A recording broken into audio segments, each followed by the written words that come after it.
Welcome to the Hear Me Out podcast with S.W. Griffin. We're going to be talking about the shakeup at MSNBC today and all the programming changes that are taking place because of the fallout of the inauguration of Donald J. Trump. Hey, hit the like and subscribe button.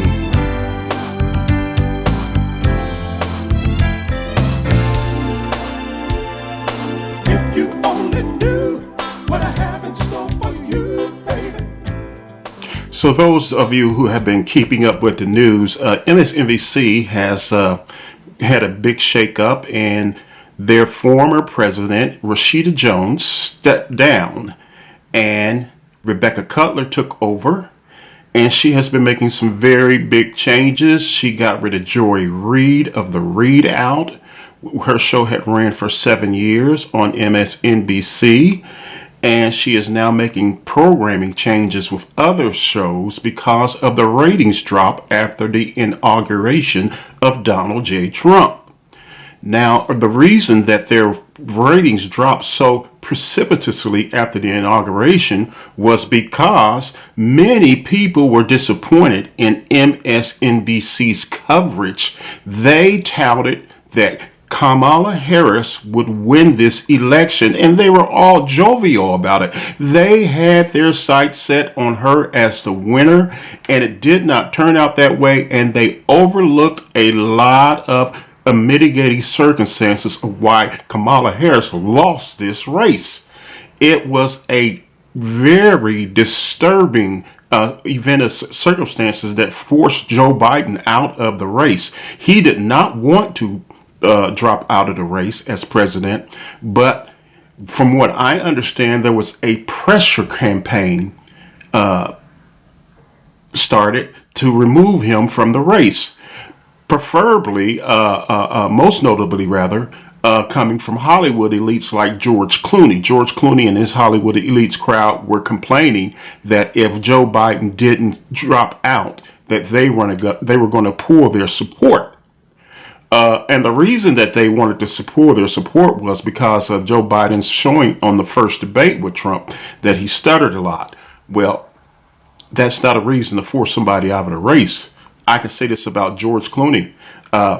You were the worst Batman ever. You were the worst Batman Bruce Wayne ever. And you ruined that first franchise, and they had to start all over again with Christian Bale. So, if we were to look at that, should we ask you to quit acting altogether because you had one bad performance? No, it's silly stuff.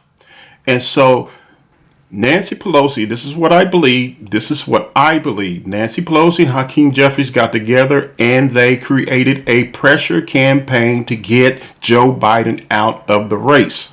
Joe Biden finally relented and turned the reins over to Kamala Harris is what they wanted to begin with. But what they really didn't understand was that Kamala Harris, no one trusted her.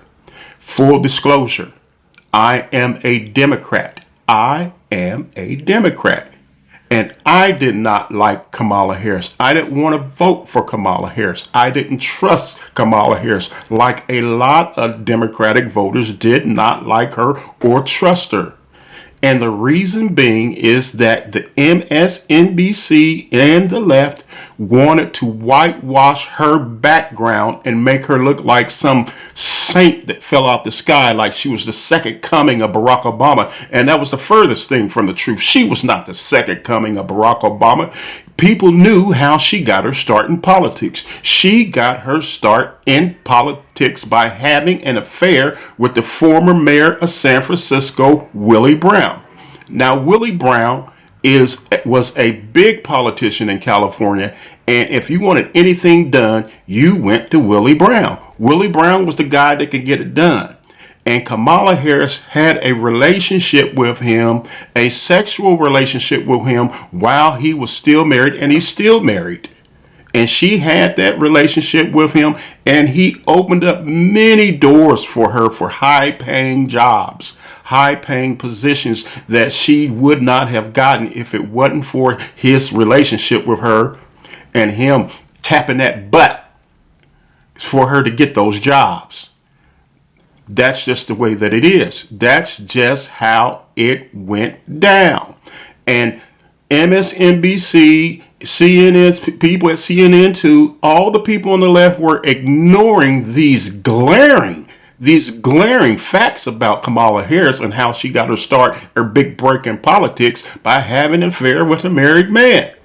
And yet they wanted to point the finger at Donald Trump and his relationships and his affairs with the porn star Stormy Daniels, aka Stephanie Clifford, which is a real name, and his affair with the Playboy bunny Karen McDougal. They were pointing all these things out, and of course all the legal faults that he had and legal suits that he was up against with the documents and so forth, and all the legal troubles that he was in. They were focusing on that. But here's what I say about journalism. Journalism is not about pushing your agenda. Journalism is about getting the story and telling the truth, no matter who it hurts or no matter who it benefits. And the media on the left did not want to take on the job of telling the truth about who Kamala Harris really was and how she got her start. They wanted to whitewash it. And Joy Reid was a major component of this. She was pushing Kamala Harris like she had pulled herself up from out of nowhere with her own bootstraps and her own pantyhose, put her own pantyhose up. And that was the furthest thing from the truth. When you have to sleep to get your way as a woman, it looks bad. And a woman that does that cannot be trusted.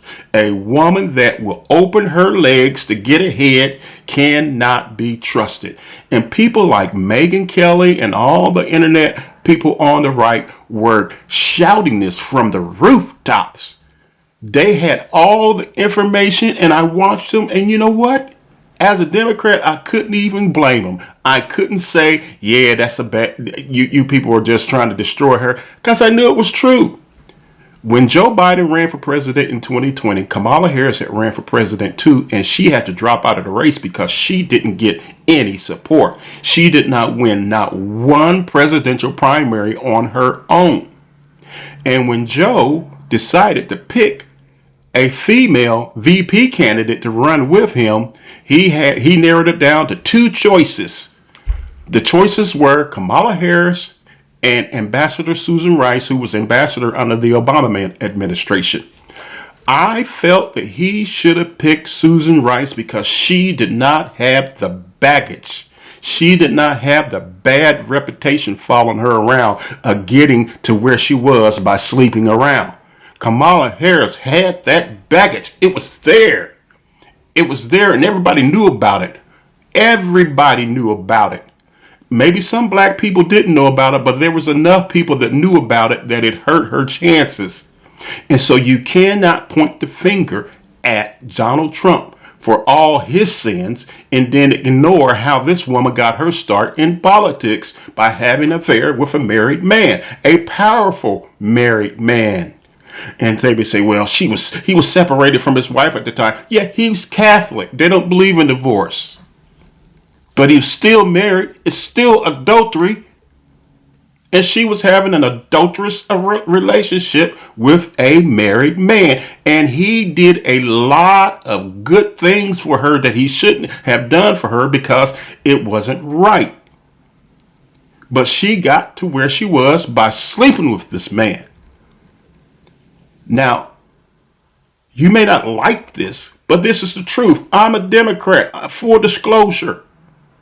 And I voted for Kamala only because of party loyalty. I would rather not have voted for her at all because she did not deserve to be at the top of the ticket.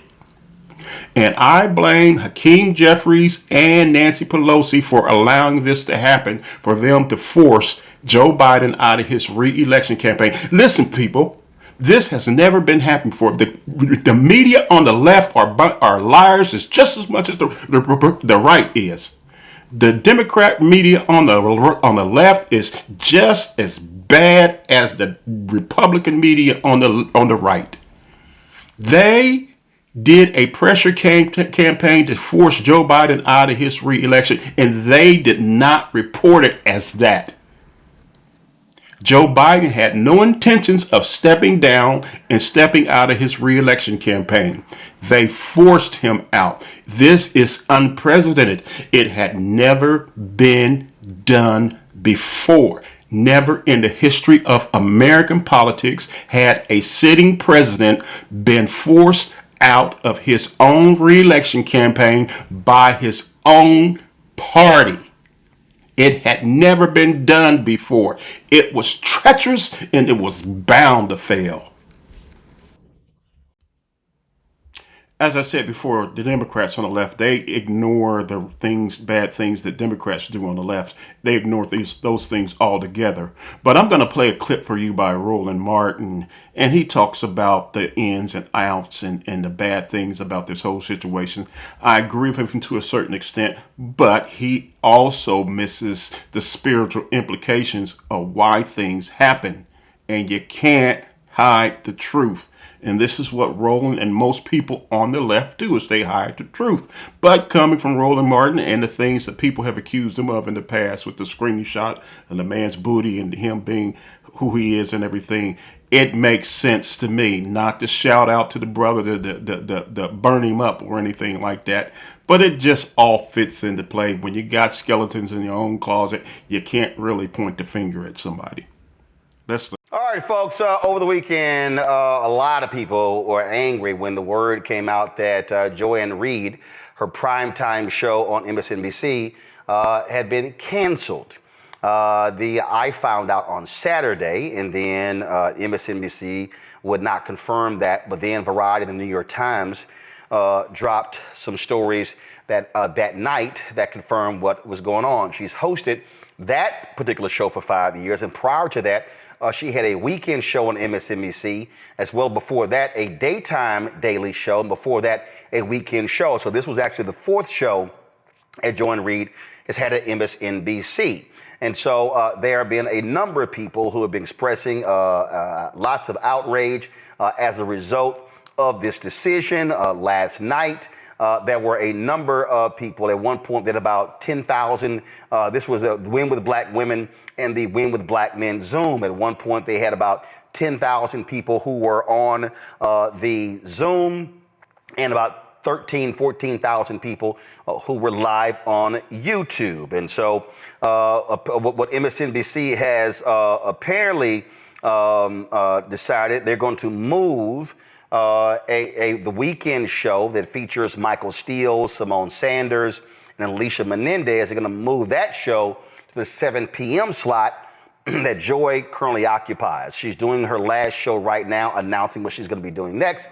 And so that's happening as we speak. So that's with their decision. Also, the New York Post reported that they were ending several other shows, but they were, like, for instance, Jonathan Capehart, as well as a couple of others, but they're going to be moving them to other shows. So there's a whole realignment with their programming strategy. Rebecca Cutler, I worked with her at CNN several years ago.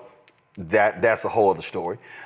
She became the president of MSNBC when Rashida Jones announced that she was stepping down. And so Cutler has been remaking the network, in her own image. Now, also understand, there's also upheaval happening at MSNBC because Comcast announced that they were creating a separately publicly traded company called SpinCo.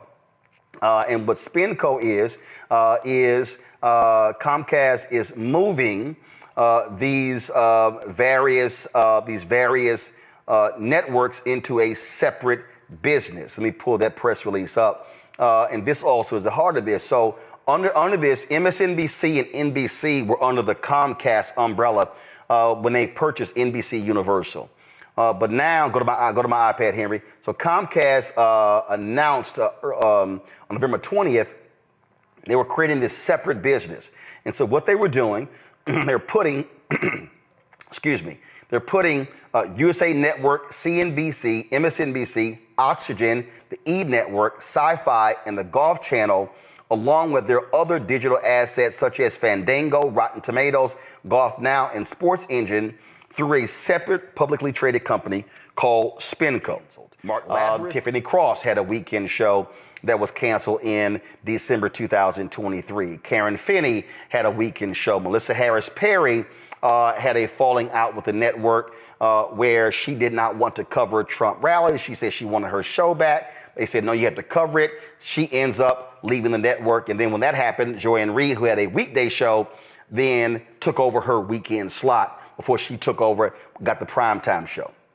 And so all these things are going on, and you see the decisions of how these mainstream networks operate. Now, you also have these networks who are getting rid of folk because they've been highly critical of Donald Trump. You look at Jim Acosta over at CNN. They chose to replace him at 10 a.m. and offer him a midnight show, which he obviously declined. So he has since left the company, and he has his own show on Substack. Again, Joy is announcing right on her show what she's going to be doing next. And so I don't know if it's a podcast, if it's a daily show, if it's something on Patreon, Substack, no idea about that. But you have a lot of her supporters who are very upset with this decision because they say it is the silencing of strong black voices, the silencing of strong female voices. And so what is being happening is her supporters, give me 1 second, I'm going to show you this here. They actually were encouraging people. They were encouraging people to support her show tonight so it can end with very high numbers. Now, this here is a graphic that they've been distributing. It says, turn the TV off and turn on black media.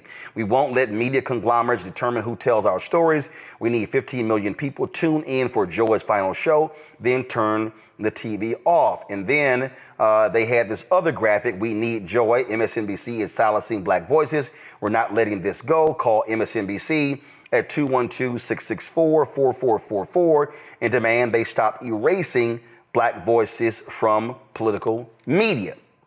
So that is happening. And the thing that we have to understand is that the reality is when you talk about these shows, when you talk about on these networks, the African Americans who have these shows, they don't own the shows. The network does.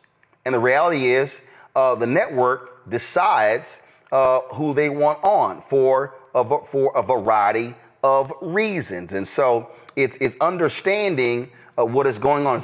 It's understanding how the world is changing. It's understanding how these folks are making decisions. And the reality is this, and y'all have heard me say this for a very, very long time. If you do not own it, you only have what we could call leverage and influence. Owners have power. You heard me tell this story before. When Michael Jordan played in the NBA, Michael Jordan, folks talked about how he was the most powerful basketball player in the NBA. And they were actually wrong. Michael Jordan had the most leverage. Michael Jordan had the most influence because Michael Jordan could put butts in the seats. So Michael Jordan, when he decided to become president of basketball operations for the Washington Wizards, he was still flexing his power and influence. Then Michael decided to come back and play for 2 seasons. And here's what happened. After Michael played his second season, Michael then chose to retire. And when Michael retired, Michael went to meet with Abe Pollan, the owner, with Ted Leonis, one of the minority owners, to get his job back. And while sitting with Ted Leonis, Ted Leonis said, well, Michael, we're going to go in a different direction.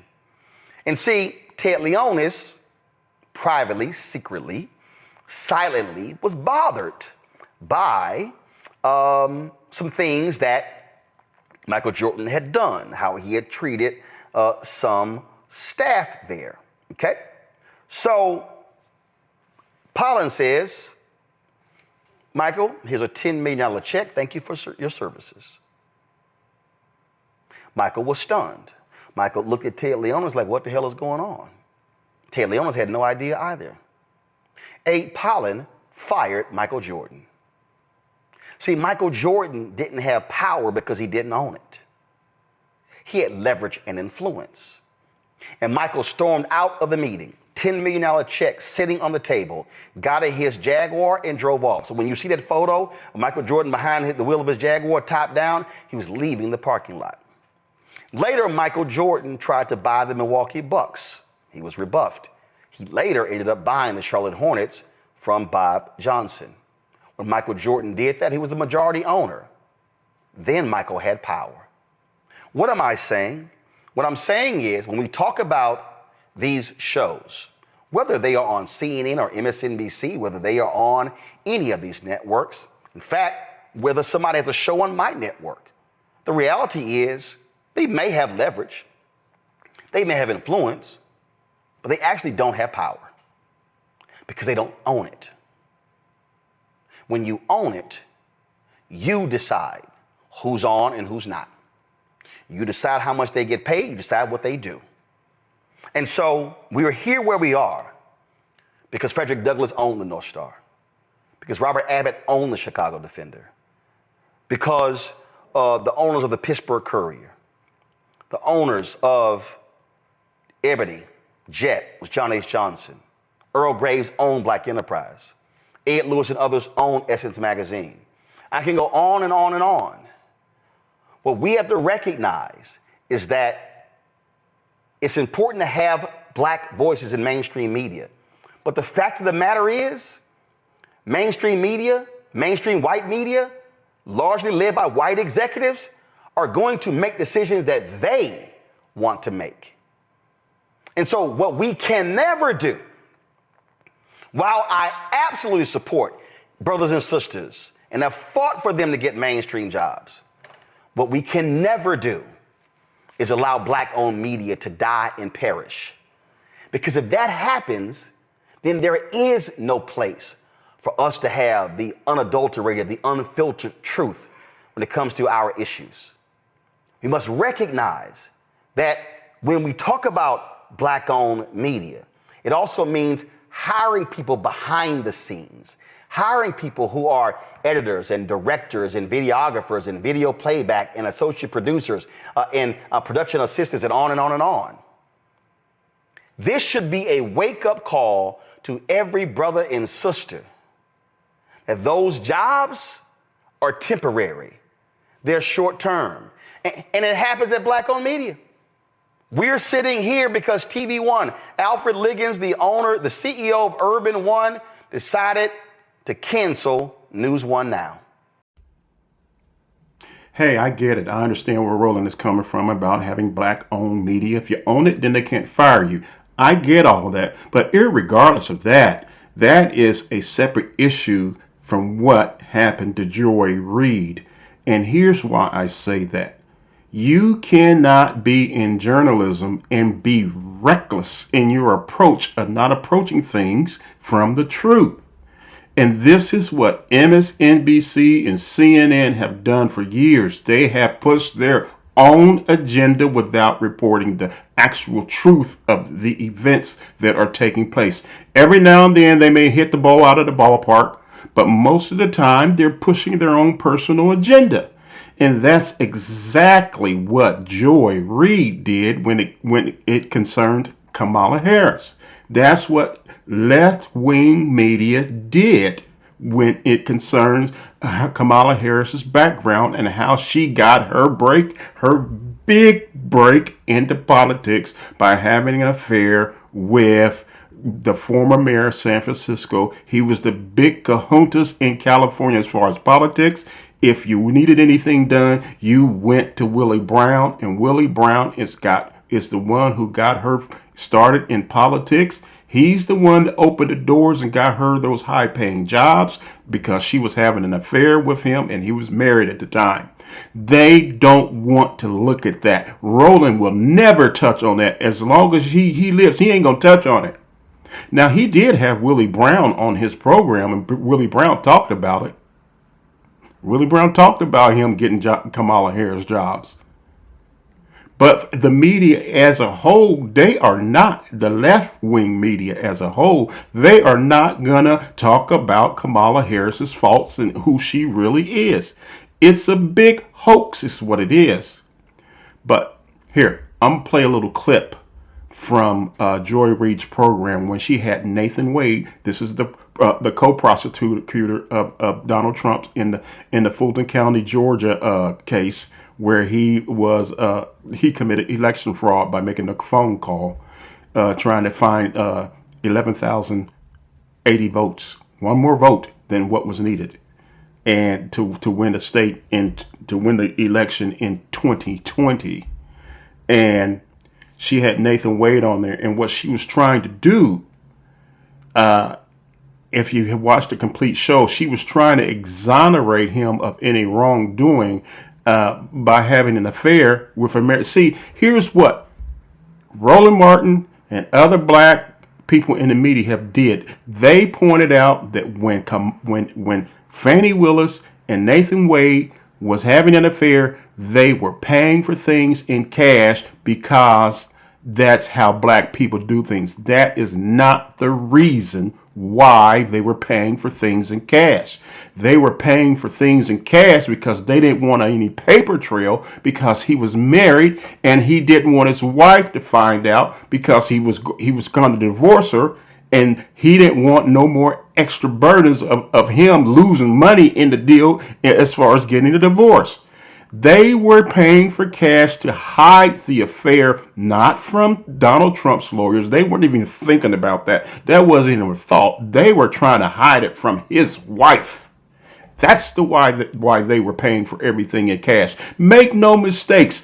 They did not care about what the Trump team thought. And they felt that it would never come to light. But somebody was watching and somebody told on them, and they brought it to the forefront, and Trump's lawyers, his attorneys, used it against Fannie Willis. And after that happened, I said this case will never go to trial.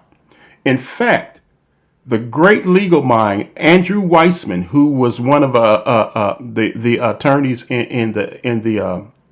I can't think of the case right now, but he was one of the federal attorneys in the case.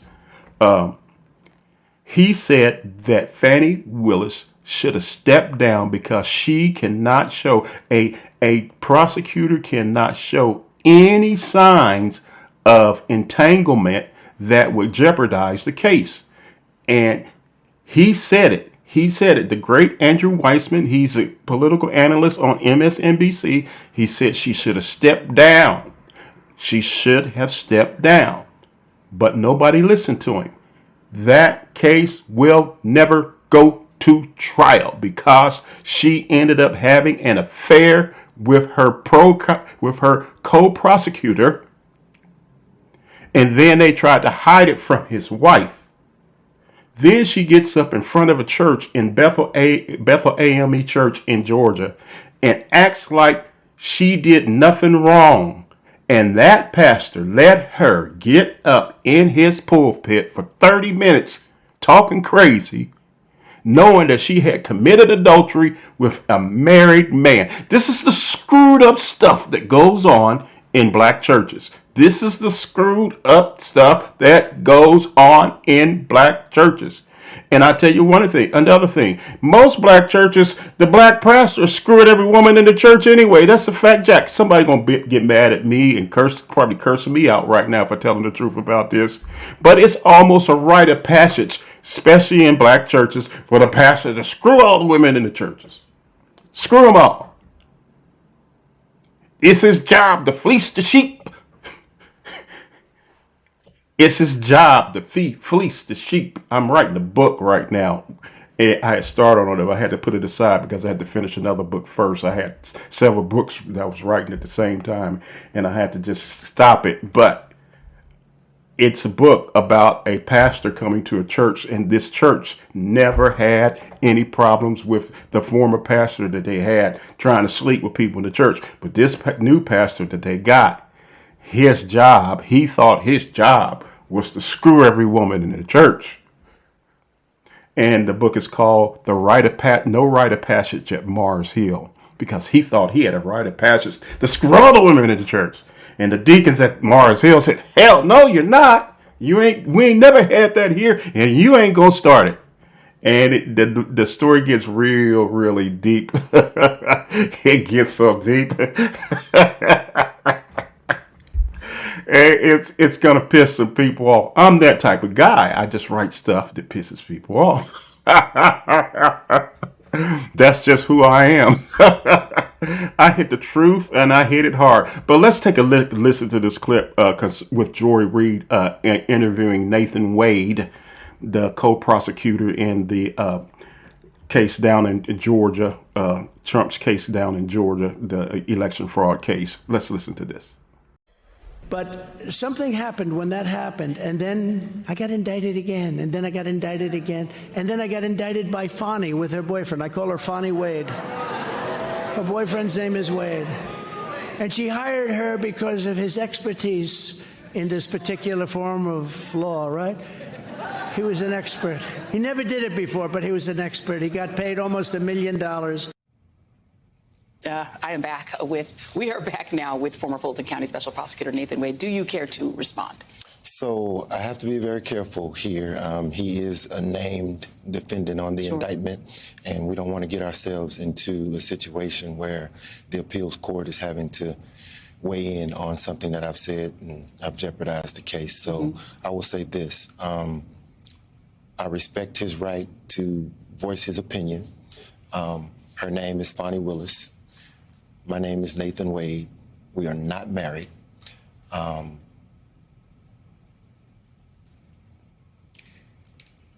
Having said that, there's something special about individuals who say things just for attention or just to get a reaction. My reaction is simply this: thank you. Well, there you go. And this case has been so deeply racialized by that person, by Donald Trump. And this case, because it's Fulton County, because this is a county that is run by African Americans, where the DA is black, she was just overwhelmingly reelected, DA Willis, where obviously you're African American. That has to play a role in it, does it not? I mean, we saw what happened with Ruby Freeman and Shay Moss, the racialized attacks on them. How much of this case do you believe has become racialized, and how do you think that that's impacted the way people perceive it? So, ironically, in his clip, he mentions being paid almost $1 million, I think was his exact verbiage. I was paid, to be exact, $250 an hour. My hours were capped. He's paying his lawyers $500,000 a month. Yeah. $500,000 a month. Given that the thing that Donald Trump has done very well in all of these cases that he faces, whether it is the document theft case or whether everything other than the case in New York that Alvin Bragg has brought against him, is delay. The whole purpose of bringing this case against yourself and Fonnie Willis to throw you off the case was to delay it. Do you believe this case will ever go to trial? Oh, absolutely. This case is going to trial. I believe that before the election? That day of reckoning is coming. I do not believe that it will go before the election. Okay. The Court of Appeals, they have a job to do. Sure. When that'll happen, I don't know.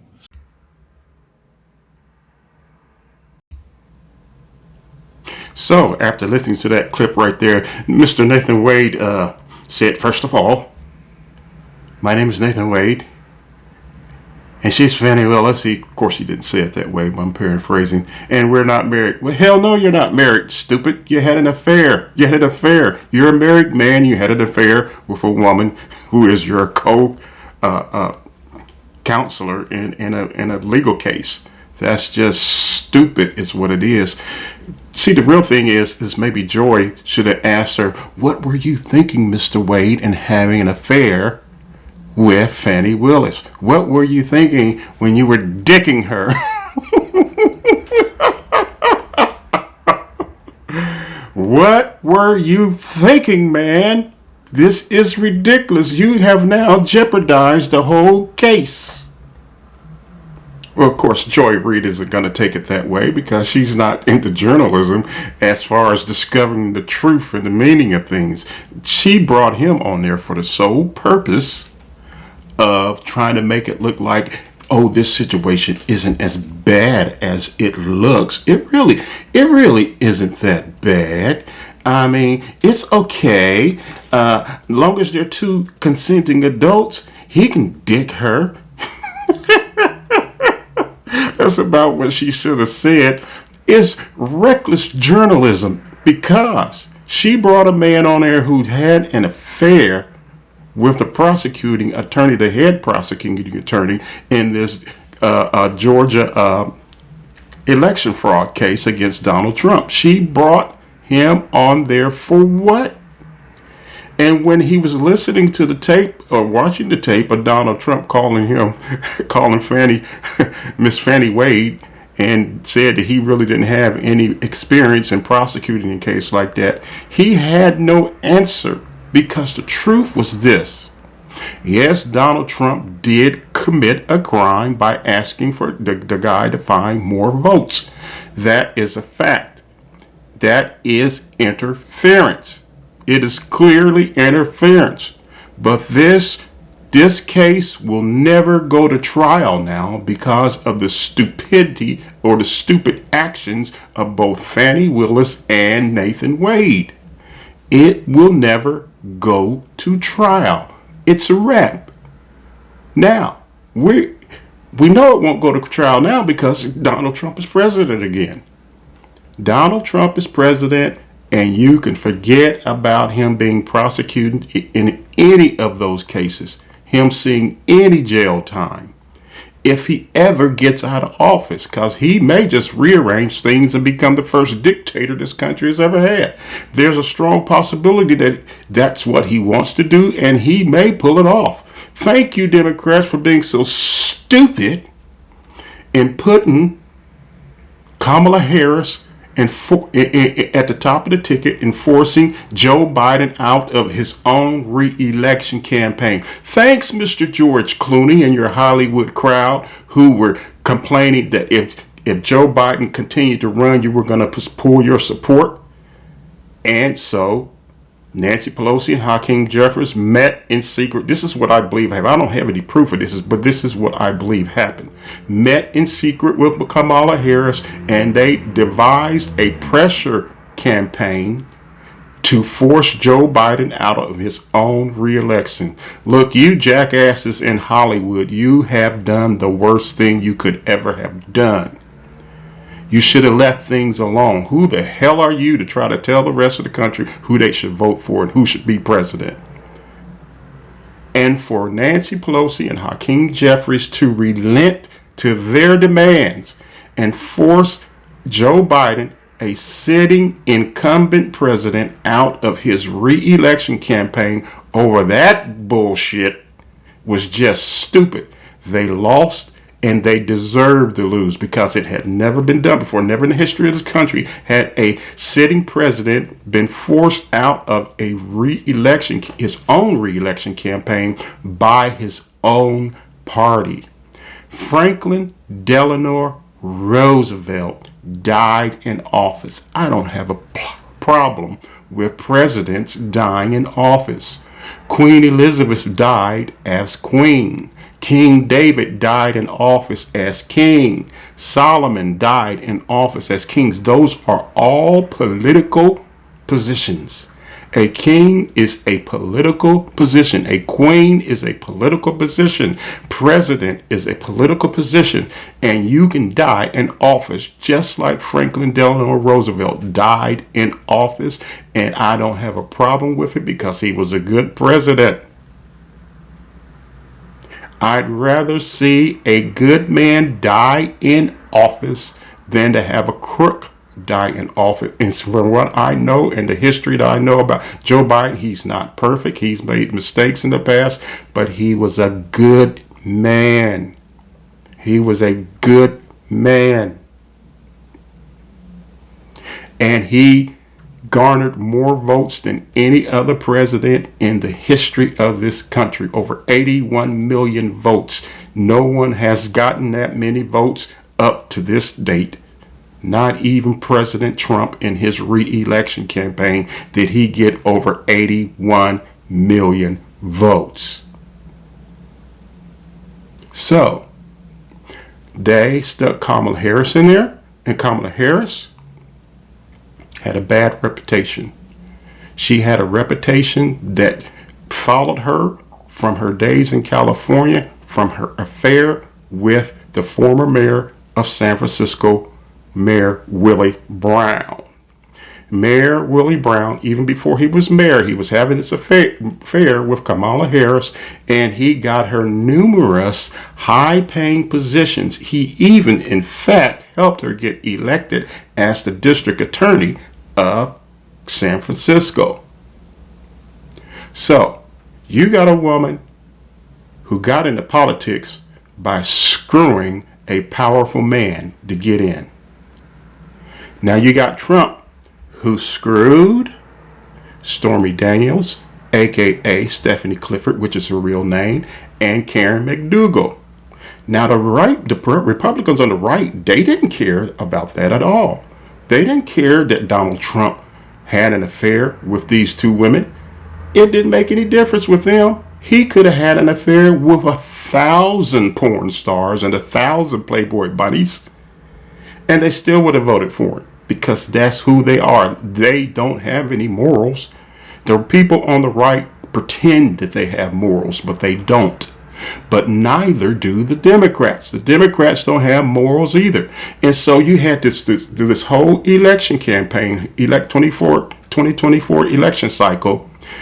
MSNBC, CNN, and all the left-leaning news media ignored Kamala Harris's past of how she got her foot into politics by having an affair with Mayor Willie Brown.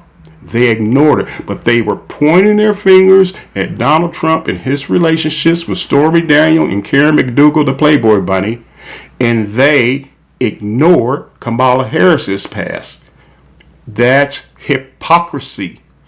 And then they ignored the reason that Joe Biden dropped out. He didn't want to drop out, but they forced him out with a pressure campaign, which had never been done before.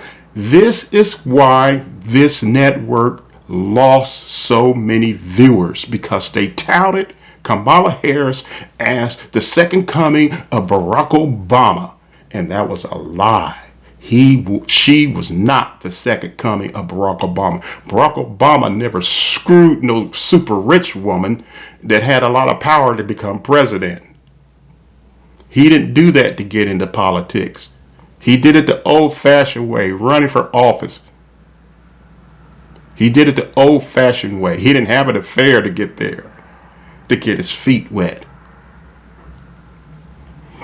And so you look at the situation with Fani Willis, and they asked her, and she said, "There's nothing to be ashamed about. I have nothing to be embarrassed about having an affair." This is what she was referring to when they asked her. She has said that she had nothing to be embarrassed about having an affair with Nathan Wade, who was married at the time. See, you had Roland Martin and all these other people out here talking about black people, we always pay for things in cash. That's why they was paying for things in cash. That's not the truth, man. That's a lie.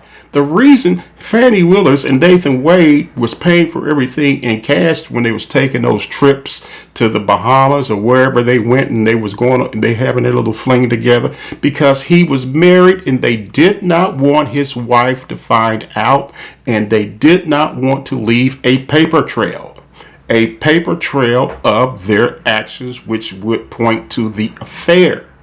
That's why they were paying for everything in cash. But you listen to Roland, he was on Twitter talking about black people pay for things in cash. That's bullshit, man. That's not the reason they did that. They did it to hide it from his wife.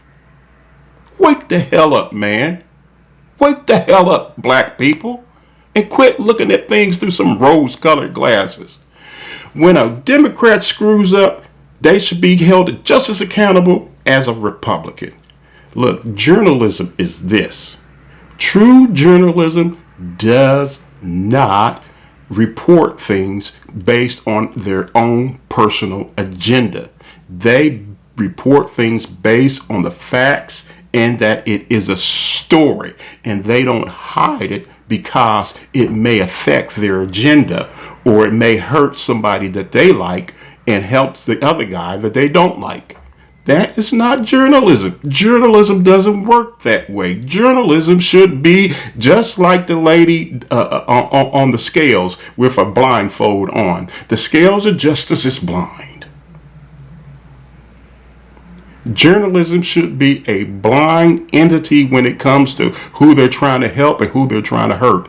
You should report the story regardless of whether it hurts your agenda or helps your agenda. If it helps the person you don't like and hurts the person you do like, that is irrelevant to journalism. And MSNBC, CNN, all of these left-wing leaning mainstream media networks were having, and they had their own personal agenda, and that's why they never mentioned the affair of Kamala Harris with Willie Brown, who got her in politics because she had an affair with this man, and she got some good paying jobs out of it. She benefited tremendously. I'll say this: both candidates on the right and left, Kamala Harris and Donald Trump, were immensely flawed candidates. They were immensely flawed. And Joy Reid touted Kamala Harris like she had pulled herself up by her own bootstraps and put on her own pantyhose by herself, which she probably did. And at certain times she may have had help from Willie Brown putting those on, pulling those up, because he was tapping that butt and gave her a lot of goodies for tapping that butt. So, you people out there on the left in the mainstream media, you're becoming a joke because you don't look. People on the right, Megyn Kelly, and I mentioned her because I watched her program. I'm not a fan of Megyn Kelly. But she was calling Kamala Harris out for her affair with Mayor Willie Brown, and she said, "I will not be slut. You can't say that I'm slut shaming." And I looked at it and I said, "You're right. You can't.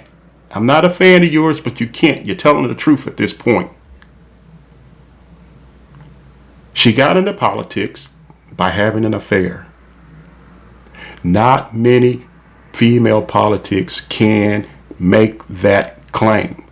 And during that whole past 2024 election cycle, the left ignored that altogether, and it was to their detriment that they did so, because it was an ill-fated act to go around acting like Kamala Harris had no defects in her political game. She had baggage. She had bags of political defects. Bags. So they touted her like she was the second coming of Barack Obama, and it was the furthest thing from the truth. She is not the second coming of Barack Obama in a female body. That is not who she is. Barack didn't screw no super powerful rich woman to get his foot in politics. He didn't do that. So this is something that is hurting the Democratic Party, and they did not report the trueness of them forcing Joe Biden out of his re-election campaign. They didn't report it that way. They reported it as if he was just tired and stepping down on his own. And that was not the truth. He had no intentions of stepping down. They forced the man out. They forced him out. And if you look at the Georgia election case, Fani Willis said that she had nothing to be ashamed of by having an affair with Nathan Wade.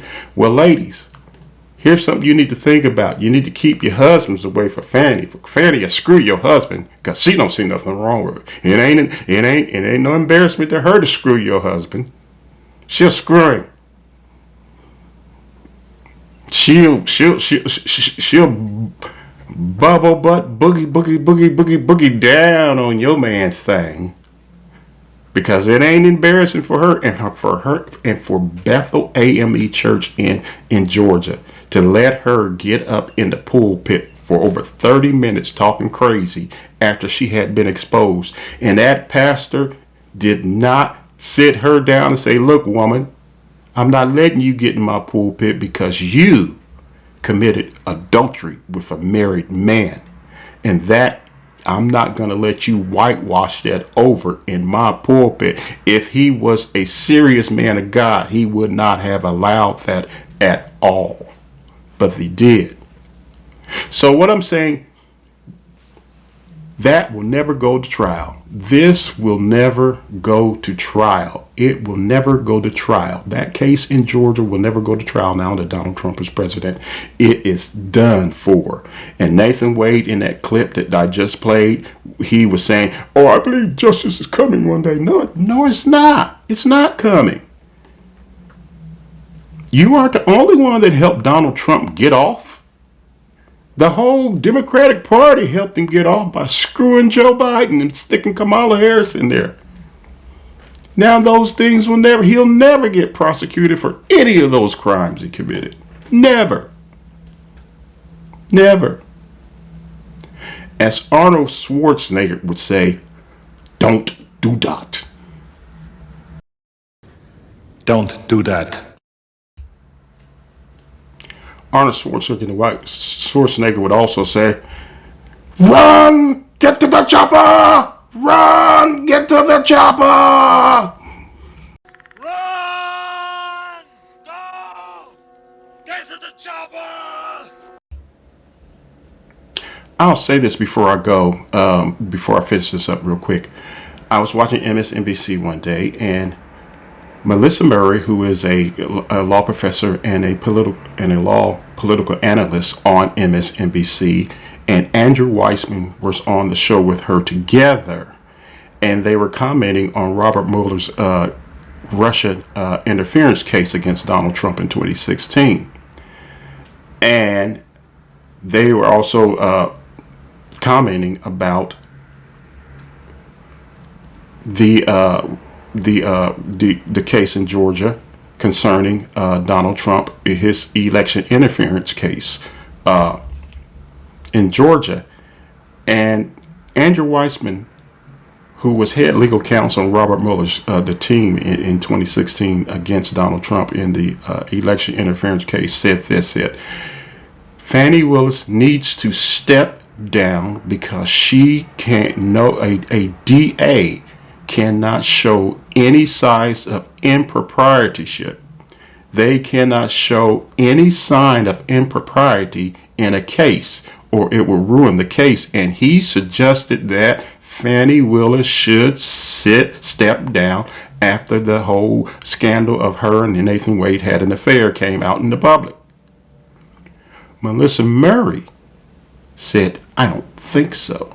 I think she should stay with the case. Why did Melissa Murray say that? It's the old common, let's protect the sister. Let's protect the black sister. Let's protect the black sister. We can't do that to her. See, black women, and I'm going to say this and I'm going to piss some black women off.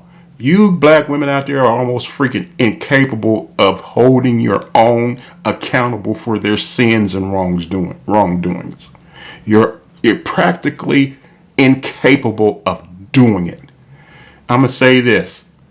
A black woman could walk out on 5th Avenue butt naked and they bring a donkey out and mount her and screw her in public butt naked. And black women would be out there with terrible towels like they were Pittsburgh Steelers fans. Go ahead, screw that donkey, screw it good, yeah, holla, holla. I know that big donkey dick hurt. Oh, I know it feel good, holla, holla. And white women and Latino women be looking at you like, Are you crazy? Why are you cheering this on?